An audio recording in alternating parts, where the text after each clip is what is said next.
Hi, my name is Dennis Ernst. I'm the Executive Director of the Center for Phlebotomy Education, and I'll be your presenter today for this important topic. As everybody well knows, back in 2001, OSHA implemented the Needlestick Safety and Prevention Act, which has since led to a dramatic reduction in accidental needlestick rates. And by May of 2013, every country in the European Union was mandated to have passed a Sharps injury prevention law. Here in the United States, needlesticks among nurses showed the greatest decline since the law was enacted, and that was a whopping 62% reduction.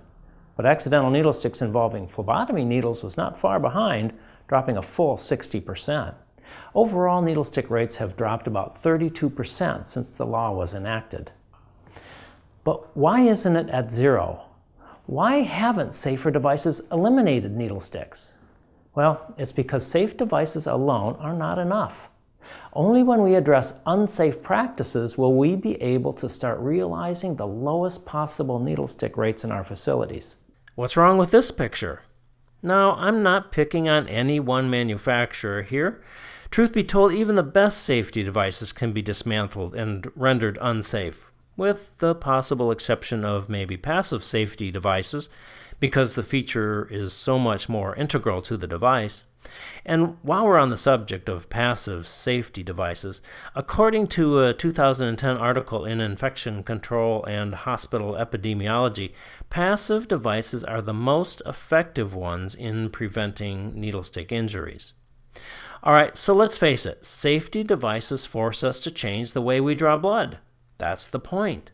The change makes us safer and less likely to acquire hepatitis, HIV, or any one of the many diseases you can get from a needlestick.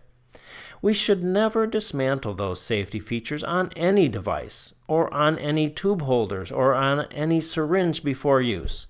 Never. Now, you may not dismantle the safety features on the devices that your employer makes available, but if you are aware that someone else does, then we really have to bring their action to the attention of a supervisor who can make a life-saving modification in their behavior. That's important. You know, you're a part of a team. We all have to keep the team in compliance, and we are all dependent on each other to police things. So it's important that everybody works together as a cohesive team and identifies breakdowns in our environments and always support a culture of safety where we work. We've got to bring deviations and infractions to the attention of those who can make a difference. In the United States, OSHA states that whenever safety devices are available on the market, they must be used. And this holds true for skin puncture devices as well. Using non-retractable skin puncture devices or incision devices is choosing to be unsafe. There's a wide variety of skin puncture devices available with retractable blades or lancets. So devices like those we see here should no longer be available in any laboratory. They just pose an avoidable risk of exposure and the risk of months of agonizing about whether or not we've acquired a bloodborne pathogen. And when you get an accidental needlestick or exposure, we are really plunged into 6 months of a personal nightmare, aren't we? Because it takes that long to realize whether or not we've acquired a bloodborne pathogen. That's why prevention is so critical, because we have a life to live.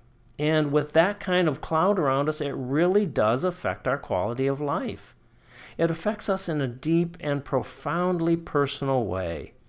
None of us deserve to be plunged into that kind of darkness, and that's why these behaviors are so important.